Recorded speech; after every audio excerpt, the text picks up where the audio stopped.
Good day, I'm Theodore Henry, and this is your JIS News for Friday, September 26, 2025.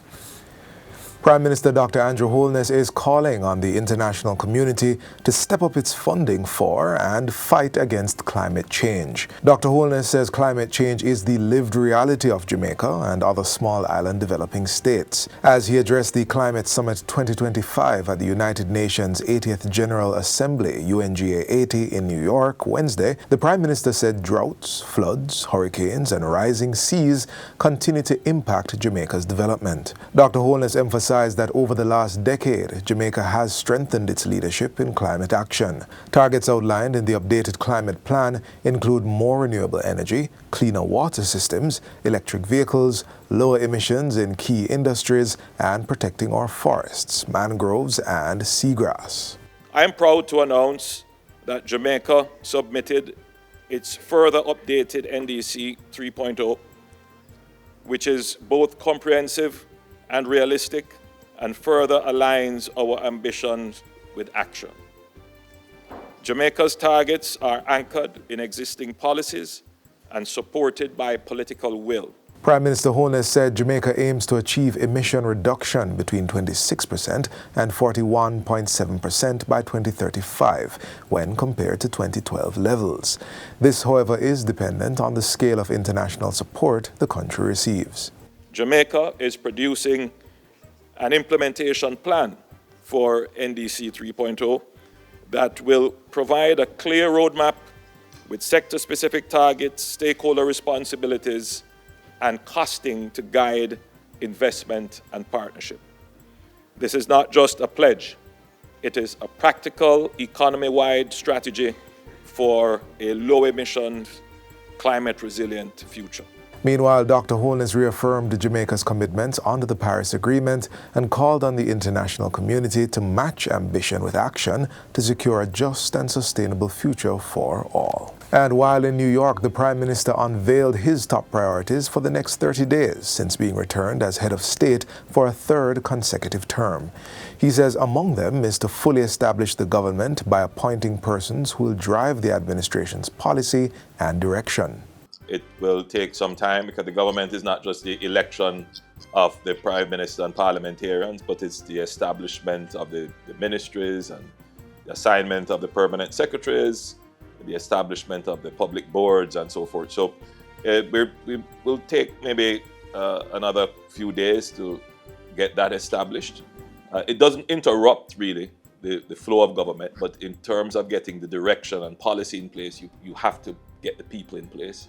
The Prime Minister says he is also focused on fulfilling low-lying commitments that have been made, which would immediately set the tone of delivery and performance. Dr. Holness was speaking during an interview with IRI Jam Radio in New York. Global rating agency Standard & Poor's (S&P) has upgraded Jamaica's long-term foreign and local currency sovereign credit to BB, up from BB-. In a release Thursday, the agency also raised the country's transfer and convertibility assessment to BB+ from BB. At the same time, S&P has affirmed a B rating for the country's short-term foreign and local currency sovereign credit.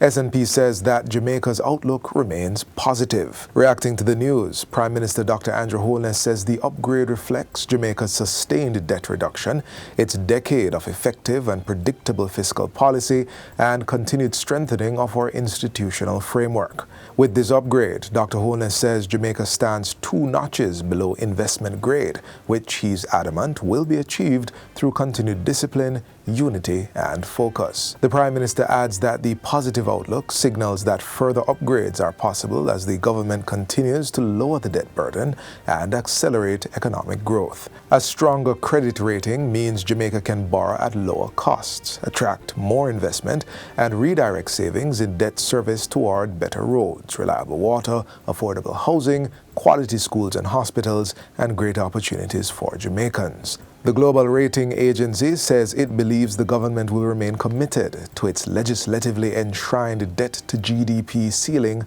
of 60%. S&P says of the 141 sovereigns rated by the agency, Jamaica is the only country that has achieved an annual primary fiscal surplus above 3% of GDP for the past 10 years, while facing significant shocks like COVID-19 and major hurricanes. And finally, Chief Executive Officer of the Agro-Investment Corporation AIC, Vivian Scully, is calling on investors to take advantage of new opportunities in Jamaica's agriculture sector, describing it as a path to profitability, food security, and global trade. He made the appeal during the recently held Agribusiness Investment Forum in Montego Bay. Mr. Scully said the government has mapped out investment prospects in infrastructure, production and processing, which are all supported by national policies. These projects are not just profitable, but they're aligned with our national goals for food security, climate resilience, and of course, export expansion. What we're offering: land, facilities, and of course, partnerships. All these backed by policy support to make Jamaica the next agricultural investment destination. The AIC Chief Executive Officer adds that expansion in cold storage, warehousing, roads, irrigation, and power supply will allow investors to co-own and operate key assets in partnership with government. Investors now have an opportunity to establish hubs that serve agro-parks, agro-processors, and exporters. With Jamaica's location as the Caribbean logistics capital, we know we have one of the deepest harbors within the world. These facilities will link directly into global supply chain. Mr. Scully pointed to mechanization as the sector's next frontier, with equipment hubs operated by investors that can lease tractors, irrigation systems, and greenhouse solutions to farmers. A model, Mr. Scully says, has already been proven in Asia and Africa. Agribusiness Investment Forum was held under the theme Sustainable Agribusiness, Global Reach, Local Impact, and brought together local and international stakeholders to explore strategies for sustainable growth and innovation in Jamaica's agriculture. And that's it for JIS News today. I'm Theodore Henry. Thanks for watching.